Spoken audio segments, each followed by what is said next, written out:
ରାତି ପାହିଲା ସକାଳୁ ହେଲା କାଉନାନୀ ରାବିଲା କା କା କା ଆମକୁ ଡାକିଲା ଆ ଆ ଆ ଆମେ ପୁରା ଖୁସି ମନରେ ଦୌଡ଼ି ଦୌଡ଼ିକି ଗଲୁ। ଭାବିଲି କାଉନାନୀ କିଛି କାମ ସାରି ଦେଇଛି, ଦେଖିଲା ବେଳକୁ କାଉନାନୀ କିଛି କାମ ସାରିନି। ଦେଖ ଦେଖ ମୋ ଗେଲିର କି ହସ।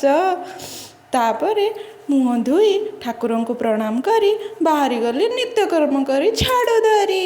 ଝାଡ଼ୁ କରି ନିତ୍ୟକର୍ମ ସାରି ଗାଧୁଆ ପାଧୁଆ ସାରି ଆସିଗଲି ଠାକୁରଙ୍କ ପୂଜା କରିବାକୁ। ଠାକୁରଙ୍କ ପୂଜା ସାରି ସକାଳୁ ସକାଳୁ ଓଡ଼ିଶାରୁ ଆସିଥିବା ଗାଁରୁ ଆସିଥିବା ଆରସା ପିଠାକୁ ଲଡ଼ୁ ଟିକେ ଖାଇଦେଲି। ଲଡ଼ୁ ଖାଇସାରି ମଧ୍ୟାହ୍ନ ଭୋଜନରେ ଲାଗିଗଲି। ମଧ୍ୟାହ୍ନ ଭୋଜନରେ ଡାଲି, ଭାତ, ଆଳୁ ଭର୍ତ୍ତା, ପାମ୍ପଡ଼, ବଡ଼ି, ତା ସାଙ୍ଗକୁ ଟିକେ ଲେମ୍ବୁ ଲଙ୍କା ଚକଟା। ଲେମ୍ବୁ ଲଙ୍କା ଚକଟା ତ ପୁରା ଭାତ ଉଠେଇ ଦେଉଥିଲା। ଗେଲି ତାପରେ କହୁଛି ମାମା ତମେ ମୋ ପାମ୍ପଡ଼ ଖାଇଦେଲ। ଠିକ୍ ଅଛି, ଭିଡ଼ିଓଟି ଭଲ ଲାଗିଲେ ଭିଡ଼ିଓଟିକୁ ଲାଇକ୍ କରିବେ, ସେୟାର କରିବେ, ସବସ୍କ୍ରାଇବ୍ କରିବେ, ପ୍ଲିଜ୍ ପ୍ଲିଜ୍ ପ୍ଲିଜ୍।